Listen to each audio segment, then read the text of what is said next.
ಕರ್ಮದ ಫಲವು ನಮ್ಮನ್ನು ಹುಡುಕಿ ಬರುವುದು.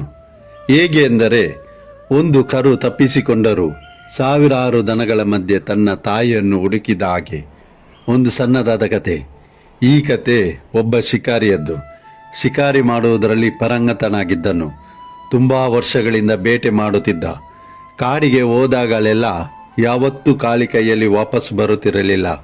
ಅದು ಅವನ ರೆಕಾರ್ಡ್. ಇಷ್ಟೊಂದು ಅದ್ಭುತವಾದ ಬೇಟೆಗಾರನಾಗಿದ್ದ. ಸ್ವಲ್ಪ ಸದ್ದು ಕೇಳಿಸಿದರೆ, ಪ್ರಾಣಿಗಳ ಶಬ್ದ ಬಂದರೆ, ಎಲೆಗಳ ಸದ್ದು ಕೇಳಿಸಿದರೆ ಅರ್ಥವಾಗುತ್ತಿತ್ತು ಪ್ರಾಣಿ ಅಲ್ಲಿದೆ. ಗುರಿ ಇಡದೆ ಬಾಣ ಬಿಡುತ್ತಿದ್ದ ಮತ್ತು ಬಾಣ ಪ್ರಾಣಿಯನ್ನು ಗಾಯಗೊಳಿಸುತ್ತಿತ್ತು.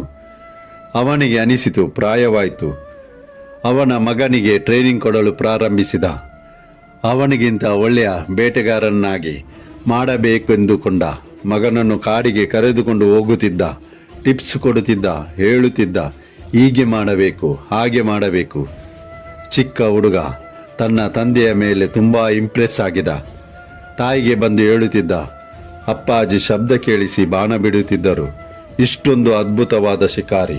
ಒಂದು ದಿನ ಈ ಶಿಕಾರಿ ತನ್ನ ಮಗನನ್ನು ಮನೆಯಲ್ಲೇ ಬಿಟ್ಟು ಏಕಾಂಗಿಯಾಗಿ ಶಿಕಾರಿ ಮಾಡಲು ಹೊರಟ. ಕಾಡಿಗೆ ಶಿಕಾರಿ ಮಾಡಲು. ಆ ದಿನ ಸ್ವಲ್ಪ ಸ್ವಲ್ಪ ಮಳೆ ಬರುತ್ತಿತ್ತು. ಒಳ್ಳೆಯ ಹವಾಮಾನ ಇತ್ತು.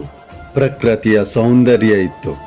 ಆದರೆ ಈ ಶಿಕಾರಿಗೆ ಪ್ರಕೃತಿಯ ಮೇಲಾಗಲಿ ಸುಂದರತೆಯ ಮೇಲಾಗಲಿ ಯಾವುದೇ ಇಚ್ಛೆ ಇರಲಿಲ್ಲ. ಅವನಿಗೆ ಶಿಕಾರಿ ಮಾಡಬೇಕಿತ್ತು. ಅವನು ನೋಡಿದ ಒಂದು ಜಿಂಕೆಯ ಸಣ್ಣ ಮರಿ, ತುಂಬ ಸುಂದರವಾದ ಮರಿ. ಯಾರಾದರೂ ನೋಡಿದರೆ ಮಂತ್ರ ಮುಗ್ಧರಾಗುತ್ತಿದ್ದರು. ಆದರೆ ಈ ಶಿಕಾರಿ ಮಂತ್ರ ಮುಗ್ಧರಾಗುವ ಗುಂಪಿನವನಲ್ಲ. ಅವನು ಬಾಣ ಬಿಟ್ಟ. ಆ ಬಾಣ ಆ ಸಣ್ಣ ಮುದ್ದಾದ ಮರಿಯನ್ನು ಚುಚ್ಚಿತು. ಅದು ಒದ್ದಾಡುತ್ತಾ ಕೆಳಗೆ ನೆಲದಲ್ಲಿ ಬಿದ್ದು ಕೊನೆಯ ಉಸಿರನ್ನು ಬಿಡುವ ಸ್ಥಿತಿಯಲ್ಲಿತ್ತು. ಆ ಕ್ಷಣದಲ್ಲಿ ಅಲ್ಲಿಯೇ ಸ್ವಲ್ಪ ದೂರದಲ್ಲಿದ್ದ ಅಮ್ಮ ಜಿಂಕೆ ಓಡಿ ಬಂತು. ಅದು ಮರಿ ಜಿಂಕೆಯ ಗಾಯವನ್ನು ನೆಕ್ಕುತ್ತಿತ್ತು. ಅದಕ್ಕೆ ತಿಳಿದಿತ್ತು ಶಿಕಾರಿಯು ದೂರದಲ್ಲಿ ನಿಂತಿದ್ದಾನೆ. ಆದರೆ ಶಿಕಾರಿಯ ಹೆದರಿಕೆ ಇರಲಿಲ್ಲ. ಅದು ತನ್ನ ಪುಟ್ಟ ಮರಿಯ ಪ್ರಾಣವನ್ನು ಉಳಿಸಲು ಪ್ರಯತ್ನಿಸುತ್ತಿತ್ತು. ಶಿಕಾರಿ ನೋಡಿದ, ಮತ್ತೊಂದು ಶಿಕಾರಿ ಮಾಡುವ ಅವಕಾಶ. ಒಂದು ಸಮಯದಲ್ಲಿ 2 ಶಿಕಾರಿ ಮಾಡುವ ಅವಕಾಶ. ಶಿಕಾರಿ ತುಂಬ ಸಂತೋಷಗೊಂಡ.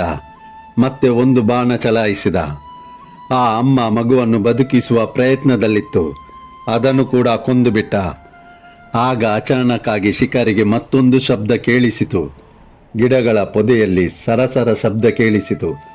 ಅವನಿಗೆ ಅನಿಸಿತು, ಮತ್ತೆ ಒಂದು ಜಿಂಕೆ. ಅವನು ಸಂತಸಗೊಂಡ.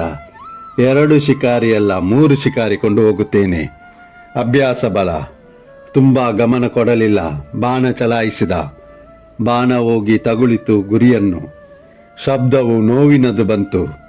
ಅಮ್ಮ ಎಂಬ ನೋವಿನ ಶಬ್ದ. ಆ ಶಬ್ದವು ಯಾವ ಪ್ರಾಣಿಯದು ಆಗಿರಲಿಲ್ಲ. ಆ ಶಬ್ದವು ಮನುಷ್ಯನದು ಆಗಿತ್ತು. ಶಿಕಾರಿ ಓಡೋಡಿ ಆ ದಿಕ್ಕಿಗೆ ತಲುಪಿದ. ಹೋಗಿ ನೋಡುತ್ತಾನೆ. ಅಲ್ಲಿ ಅವನ ಮಗ ನೆಲದಲ್ಲಿ ಸಾವನ್ನಪ್ಪಿ ಬಿದ್ದಿದ್ದ. ಆ ಚಿಕ್ಕ ಹುಡುಗ ತಂದೆಯನ್ನು ಹುಡುಕಿ ಹುಡುಕಿ ಕಾಡಿಗೆ ಬಂದಿದ್ದ. ಶಿಕಾರಿಯು ಅವನಿಗೆ ತಿಳಿದಿದ್ದ ಅದೇ ವಿದ್ಯೆಯಿಂದ ಆ ಸಣ್ಣ ಮಗುವನ್ನು, ಅವನದೇ ಮಗುವಿನ ಜೀವವನ್ನು ತೆಗೆದ. ಶಿಕಾರಿಯ ಕಣ್ಣಲ್ಲಿ ನೀರು. ಅವನು ದಿಗ್ಭ್ರಾಂತನಾದ. ಅಚಾನಕ್ಕಾಗಿ ಅವನಿಗೆ ಸ್ವರ ಕೇಳಿಸಿತು. ತಿಳಿಯಿತಾ ನಿನಗೆ ಏನಾಗುತ್ತದೆ ನಮ್ಮವರು ನಮ್ಮ ಕಣ್ಣ ಎದುರು ಉಸಿರು ಬಿಡುವಾಗ? ಸ್ವಲ್ಪ ಸಮಯದ ಮೊದಲು ಇದೇ ಶಿಕಾರಿಯು ಜಿಂಕೆಯ ಮರಿಯನ್ನು ಕೊಂದ. ನಂತರ ಅಮ್ಮನನ್ನು ಕೂಡ ಕೊಂದ. ಈಗ ಅವನ ಕಣ್ಣ ಎದುರು ಅವನ ಮಗ ಉಸಿರು ಬಿಟ್ಟದ್ದು ಕಂಡ. ಆಗ ಅವನಿಗೆ ಒಂದು ಚಲನೆಯ ಶಬ್ದವು ಕೇಳಿಸಿತು ಗಿಡಗಳ ಮರೆಯಿಂದ. ಆದರೆ ಈಗ ಜಿಂಕೆ ಆಗಿರಲಿಲ್ಲ. ಈಗಿನ ಸಲ ಟೈಗರ್ ಆಗಿತ್ತು. ಅದು ಬಂದು ಸೀದಾ ಅಟ್ಯಾಕ್ ಮಾಡಿತು ಶಿಕಾರಿಯ ಮೇಲೆ. ಶಿಕಾರಿಯನ್ನು ಮುಗಿಸಿಬಿಟ್ಟಿತ್ತು. ಕತೆ ತುಂಬ ಸಣ್ಣದು. ನಮಗೆ ಕಳಿಸುತ್ತದೆ ಕರ್ಮದ ಪರಿಣಾಮ. ನಮ್ಮ ಕರ್ಮ ನಾವು ಚಿಕ್ಕವರು ಇರುವಾಗಲಿಂದಲೇ ಕೇಳುತ್ತಾ ಬರ್ತಾ ಇದ್ದೇವೆ. ಒಳ್ಳೆಯದು ಮಾಡಿದರೆ ಒಳ್ಳೆಯದು ಸಿಗುತ್ತದೆ, ಕೆಟ್ಟದು ಮಾಡಿದರೆ ಕೆಟ್ಟದು ಸಿಗುತ್ತದೆ. ಕರ್ಮದ ಫಲವು ನಮ್ಮನ್ನು ಹುಡುಕಿ ಬರುವುದು. ಹೇಗೆ ಎಂದರೆ, ಒಂದು ಕರು ತಪ್ಪಿಸಿಕೊಂಡರೂ ಸಾವಿರಾರು ದನಗಳ ಮಧ್ಯೆ ಇರುವ ಅಮ್ಮನನ್ನು ಹುಡುಕಿದ ಹಾಗೆ. ನೆನಪಿನಲ್ಲಿಡಿ, ಸಣ್ಣ ಪುಟ್ಟ ಕರ್ಮದ ಫಲವು ಜೀವನದಲ್ಲಿ ಸಹಾಯ ಮಾಡುವುದು. ಆದುದರಿಂದ ನಾನು ಯಾವಾಗಲೂ ಹೇಳ್ತಾ ಇದ್ದೇನೆ, ನಮ್ಮಿಂದ ಸಾಧ್ಯವಾದಷ್ಟು ಪರರಿಗೆ ಒಳ್ಳೆಯದನ್ನೇ ಮಾಡೋಣ, ಬೇರೆಯವರ ಬಗ್ಗೆ ಒಳ್ಳೆಯದನ್ನೇ ಯೋಚಿಸೋಣ. ಮೇಲೆ ಇರುವವನ ಆಶೀರ್ವಾದದಿಂದ, ನಿಮ್ಮವರ ಪ್ರೀತಿಯಿಂದ, ನಿಮ್ಮ ಆತ್ಮವಿಶ್ವಾಸದಿಂದ ಪ್ರಯತ್ನಿಸಿ ಗೆಲುವು ನಿಮ್ಮದಾಗಿಸಿ. ಈ ಜಗತ್ತು ನಿಮ್ಮನ್ನು ಹಿಂಬಾಲಿಸುವಂತೆ ಮಾಡಿ. ಮತ್ತೆ ಭೇಟಿ ಮುಂದಿನ ಕಥೆಯೊಡನೆ. ನಮ್ಮ ಚಾನೆಲ್ ಲೈಕ್ ಮಾಡಿ, ಸಬ್ಸ್ಕ್ರೈಬ್ ಮಾಡಿ. ಅಲ್ಲಿಯವರೆಗೆ ನಿಮ್ಮ ಕಾಳಜಿ ವಹಿಸಿ. ಸದಾ ನಗುನಗುತ್ತಾ ಇರಿ.